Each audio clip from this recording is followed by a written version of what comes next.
If you like what I do, consider joining my channel or donating to my coffee. Links in the description.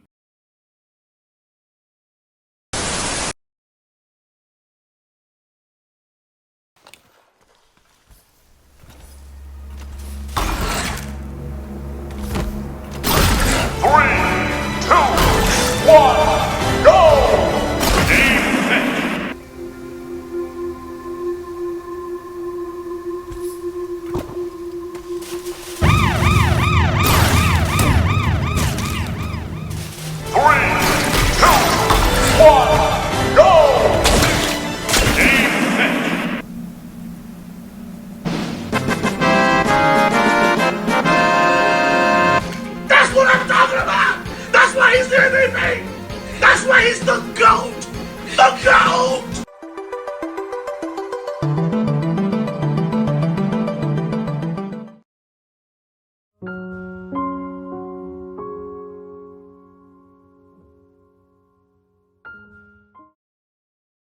I'm a huge Heart Machine fan, the devs behind one of my all-time favorite games, Hyper Light Drifter, and the devs behind the subject of today's video, Possessors. And being a fan of their work, I was very excited to play a Metroidvania biome. I was a little backed up with a few projects when I finally got my hands on Possessors, so I was able to hear other reviewers' thoughts on the game. And let me tell you, the thoughts weren't great.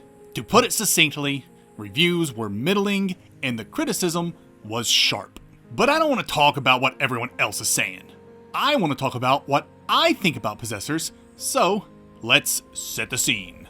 You play as Luca, a young woman who just lost her legs and watched her friend get murdered right in front of her by some monster. With her city in siege and burning around her, she crawls away from the beast and meets Rem, a demon who strikes a deal that could save both of their lives. Luca accepts, and now the two must work together to escape the quarantined city full of demons. That's a fine enough setup, but is Possessors really a good deal? Or should have we left this deal on the table and walked? Combat. I had high expectations for Possessors combat, and I'm not exactly sure why. I could have sworn I read somewhere that combat was going to be like a character action game akin to something like Devil May Cry, or combat was going to be like Smash Brothers. Again, I'm not sure where I heard this, but I swear I heard it, which gave me certain expectations that the game just did not reach. It's not a terrible combat system, it just doesn't do what I think it was trying to do. I think it wanted to have a juggling system where you keep the enemy airborne while you trash them with combos, but I never really got enemies to stay in the air long enough to do any proper follow-ups, and there's not a whole lot of combos you can do.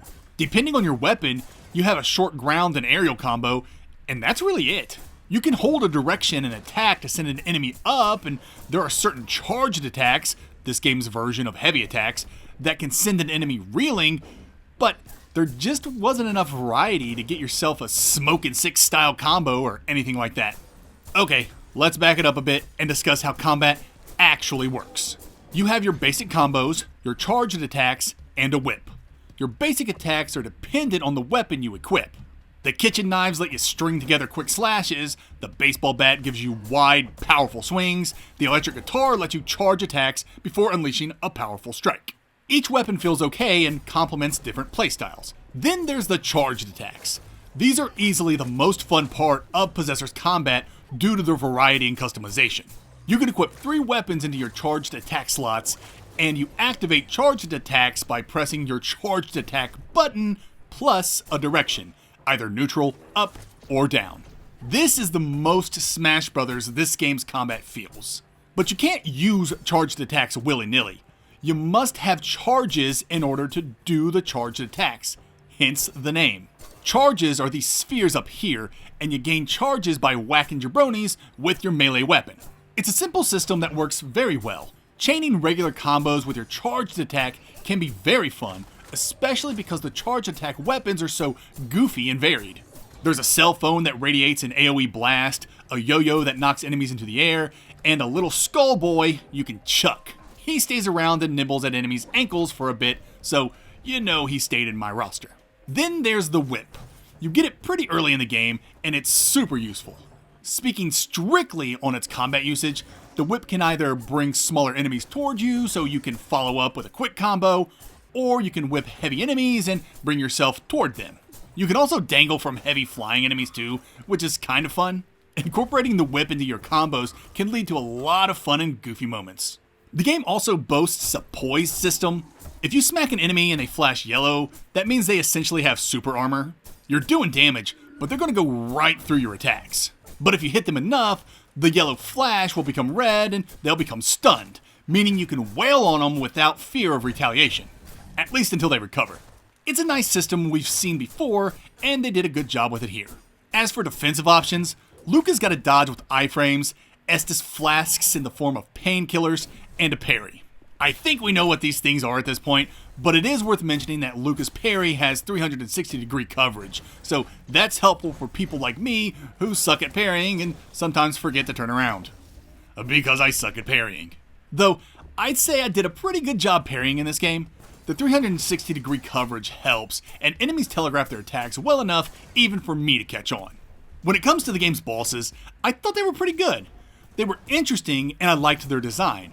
The whole conceit is that most of these bosses are humans possessed by demons, and they carry a little bit of their humanity into their attacks. For instance, you'll fight a baseball player early on who uses a bat and baseballs to attack, and then later you'll fight a PE teacher in a gym who attacks with basketballs. It's a lot of fun to see what the next boss will be, especially because demons can possess inanimate objects too. You really don't know what you're getting into with some of these bosses. As far as actually fighting them, I felt they were designed fairly, especially because every boss is super aggressive.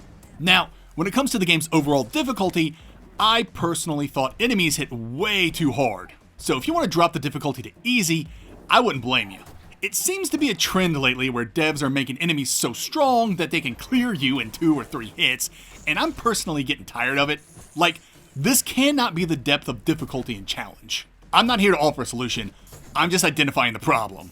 There has just got to be other ways to make games challenging that doesn't involve 2-hit kills. But maybe I'm wrong and people love that. You all let me know in the comments. One last point I want to bring up that I think we can all agree with is that enemy variety helps keep things from getting stale. Unfortunately, Possessor's rogues gallery is pretty thin. I'd estimate that there are maybe a dozen enemy types throughout the entire game, give or take. And many of these enemy types are palette-swapped variations who maybe shoot more projectiles than their counterparts, or maybe they made them bigger or something. Point is, for a 10 or 15 hour game, fighting the same demons over and over can get boring pretty quickly. And that's it for combat. Overall, Possessors delivers a combat system that's functional, occasionally fun, and bolstered by creative touches like charged attacks, the whip, and thematic boss designs, but it never fully reaches the stylish heights it seems to aim for. While its mechanics provide variety and its enemy encounters are fair in design, limited combo depth and punishing damage output keep it from feeling as fluid or empowering as the best in the genre. It's a system that works, but one that leaves you wishing it had gone just a little further. Abilities, platforming. When it comes to sticking out in the MV market, traversal abilities and how your character moves is a pretty good way to stand out from the crowd. And in this respect, Possessors seriously lacks. There's not a single move Luca gets that's not something we haven't seen a million times already. Now, not bringing something new to the MV genre isn't always a death sentence. I've played plenty of great MVs that stick to the double jump, ground pound, wall jump, and slide traversal arsenal. No, it's not just that Possessor's abilities are lackluster, it's that the game doesn't do anything interesting with them. Possessors is not a game that focuses on its platforming. Obviously, you're going to be doing a lot of jumping and whatnot to get where you need to go, but there's nothing here that's gonna excite you, especially if you've played a ton of platformers in your life, which I can guarantee, if you're watching my stuff, you have. I will say the game does a few platforming sections that feel nice and challenging. There were times I had to use the whip as a grappling hook on multiple grappling points to swing over gaps, and the section that follows just after you get the air dash was a lot of fun. But these more interesting sections are few and far between. I can probably count these challenging sections on one hand. It feels like Possessors really placed all its eggs in its combat basket and left platforming as an afterthought by providing very rudimentary traversal ability unlocks and very few sections to let those unlocks shine in fun or unorthodox ways. Ultimately, platforming isn't bad, it's just bland. As for puzzles and biome gimmicks, they're also what you'd expect. Finding keys and shortcuts are the basis of most of the puzzles, and gimmicks range from bouncy branches, underwater sections, and one area that has like 3 spinning wheels with platforms attached. I'm telling you, the platforming assets are pretty rare. Mostly expect to be climbing ladders and red, fleshy vines. And sometimes there are some timed sequences, and those are pretty fun. And that's it for this section. In the end, Possessors treats traversal and platforming as serviceable rather than standout, relying on familiar moves and conventional puzzle gimmicks without offering much innovation or flair.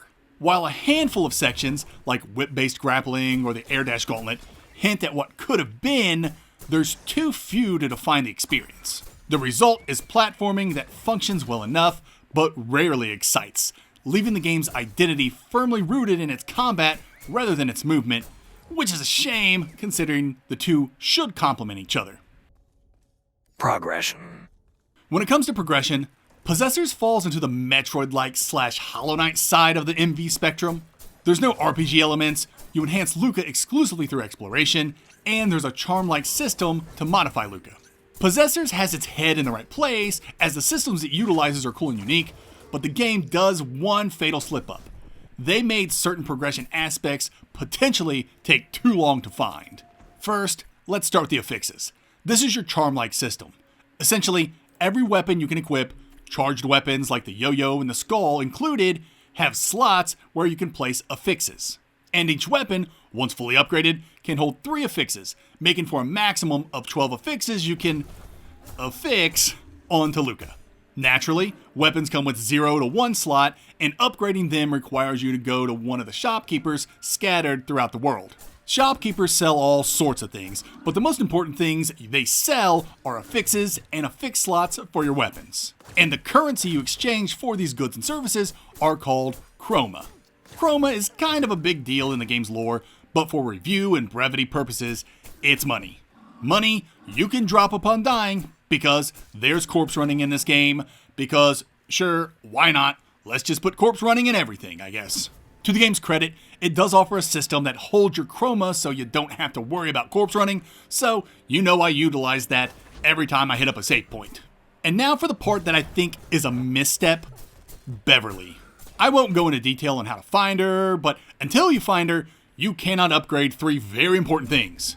The amount of painkiller Estus flask charges, the potency of those painkillers so they heal more HP, and your maximum HP.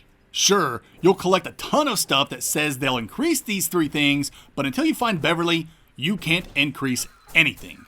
And with a game this hard, potentially finding her really late feels like a swift kick in the pants. This is one of those downfalls in open Metroidvania design that devs really need to consider. Progression is a key part of Metroidvanias. Players want to get harder, better, faster, stronger as they play, and they expect to see results at a pretty good clip.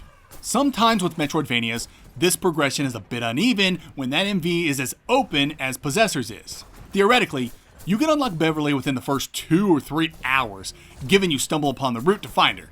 But me? I literally found her at the last possible moment I could before I needed to find her for the aquarium key, like 5 or 6 hours in. I went everywhere I could before finding her, so I took on everything with base stats and healing items, which was not fun and made for a very uneven first half of the game. Once I found Beverly, the game evened out significantly, and I barely had any trouble afterward, but it's interesting to think that a shopkeeper has so much influence on a game's enjoyability. But it does, and I feel the devs should have considered that. Personally, I think Beverly should have been introduced much sooner in the game in an unmissable fashion, just to give players hope.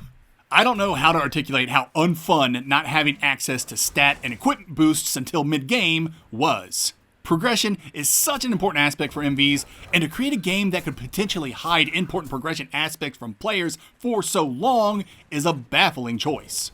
Moving on, the game also has a few side quests you can gather from NPCs and range from game-spanning bounty hunts to collectathons to one-offs where you agree to kill a couple of demons' neighbors. They're great distractions with decent rewards. And that'll do it for progression. Possessors nails the framework of a clean, exploration-driven progression system with its affixes and upgrade paths, but undermines itself by gating crucial stat and healing boosts behind a shopkeeper who can be missed for hours. The result is a progression curve that feels uneven, punishingly flat in the early game, then suddenly balanced once Beverly enters the picture. It's a reminder that in Metroidvanias, timely access to upgrades is just as important as the upgrades themselves, and here, that timing can make or break the experience. Exploration. Exploration is one of Possessor's core strengths, with its other being atmosphere and narrative, which I'll get into shortly. I mentioned this in the previous section when it came to finding Beverly, but I'll state it again here. Possessors is a very non-linear Metroidvania. For the lucky few, they'll find Beverly in the game's opening hours and not see any issues. But for us more unfortunate explorers, we might find her midway through our journey, which sucks. But that's the price you pay for open-ended exploration. Generally, I'd say Possessor's exploration is kinda rewarding. Again, I'm speaking from my experience where I found Beverly late, so completing challenging optional sections and finding hidden paths only to be rewarded with items I couldn't do anything with because I was still hours away from finding Beverly just didn't activate the dopamine dump I'm used to while playing Metroidvanias. Of course, finding painkiller bottles and those HP upgrades after knowing what to do with them made exploration more fun, but again, I was at mid-game. Waiting that long for exploration to get fully rewarding was excruciating. That's not to say there isn't other stuff to find. Every time I found a new weapon or a fix made that dopamine flow, but those were few and far between. Most likely, the things you'll find are gonna be the stuff you need for Beverly or carbuncles. These things you need to add fixed slots to your weapons. Overall, finding collectibles and possessors just didn't hit, especially if you find Beverly late. I hate that I keep bringing Beverly up. Let me know in the comments if I'm making too big a deal out of finding her too late. I said earlier that I read and listened to people's thoughts on Possessors, and one of the most common things I heard was how people kept getting lost or couldn't figure out where to go. Truthfully, I have no idea what they're all talking about. Possessors has a decent sized map and is largely non-linear with little hand-holding, but there was never a time I ever felt lost. I don't know if it's because I play so many Metroidvanias, but anytime I came to a dead end, I just open up my map, find a lead, and head there. That's MV 101, and it got me unstuck 100% of the time. As for the in-game map, it's fine. Rooms are shaped appropriately, biomes are color-coded, it shows you exactly where Luca is, points of interest like shops, fast travel points, and save points are automatically placed for you, and you can pin it up to your heart's desire. Its fog of war is a bit too aggressive, but other than that, I think it's a fine map. It even keeps track of side quest locations and your main objectives. Fast travel isn't much to write home about. It's a waypoint system that unlocks as you find waypoints. I've really nothing more to say about it. It's okay. And that'll do it for exploration.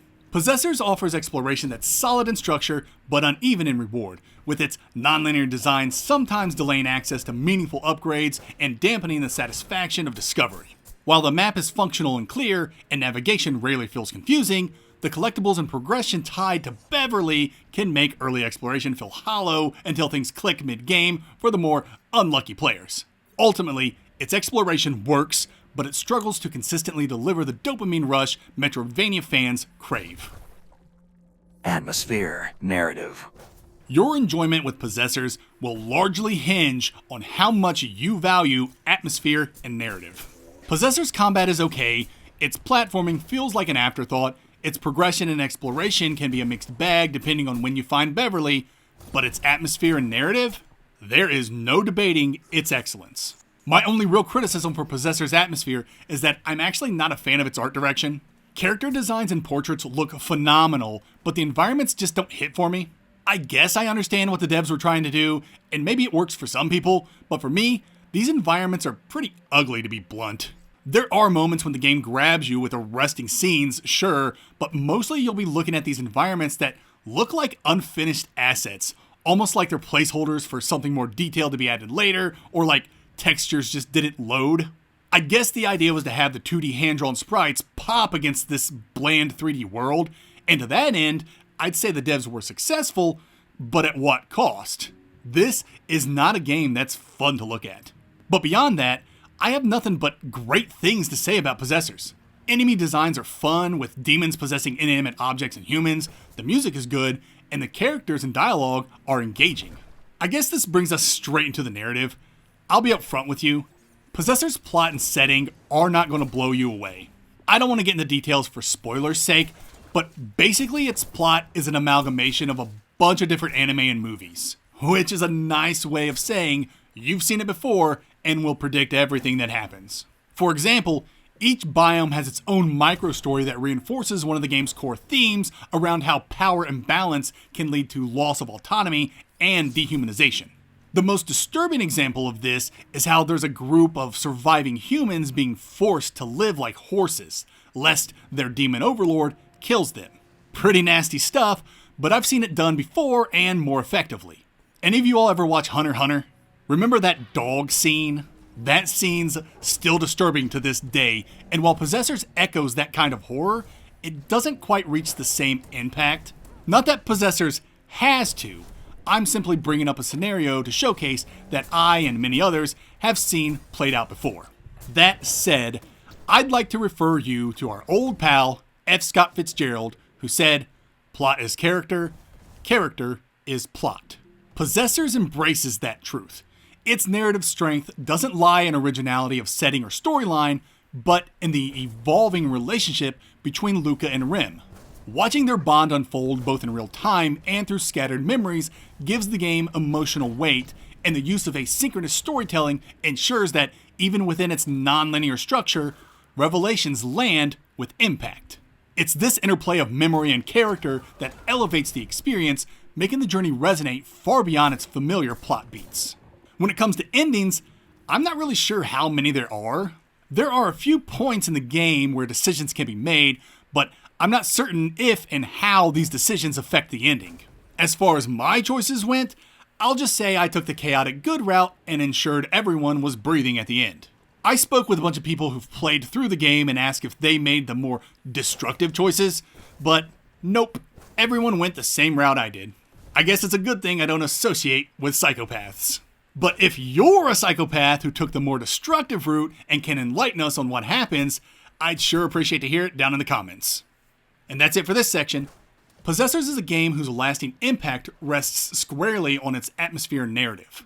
While its combat, platforming, and progression systems range from serviceable to uneven, the dynamic between Luca and Rim, the engaging dialogue, and the clever use of asynchronous storytelling elevate the experience. Even if the environments don't always impress visually, the characters, music, and thematic resonance ensure that the journey feels worthwhile, making Possessors a title best appreciated for the story it tells rather than the systems that surround it. Final thoughts and score. Possessors is a competent game with many baffling design choices, especially for a Metroidvania.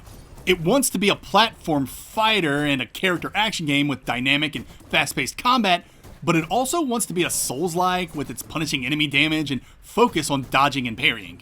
It's a mix that honestly doesn't mix very well because you never really feel as empowered as you do in platform fighters or character action games.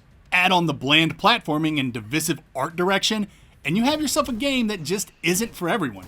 But if you're here for the story, Possessors can at least deliver in that regard. I award Possessors a 6.5 out of 10.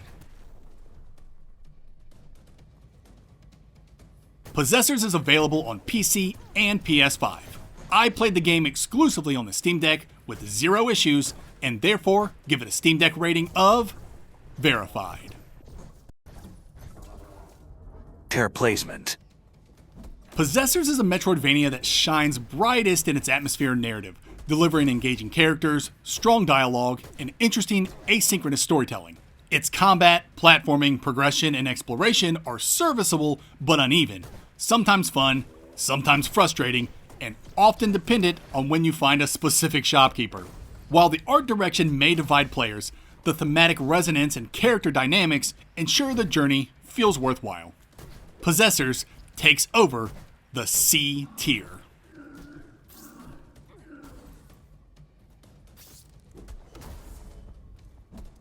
I know a lot of people who'd place the game lower, but I had a decent amount of fun with it. And I got invested in the characters, so much so that the ending felt bittersweet. And I also have to account for the different experiences you can have depending on when you find Beverly. I imagine the game's much more enjoyable in many respects if you find her early. Possessors may wrestle with its mechanics, but when it comes to atmosphere, it's downright demonstrative of excellence.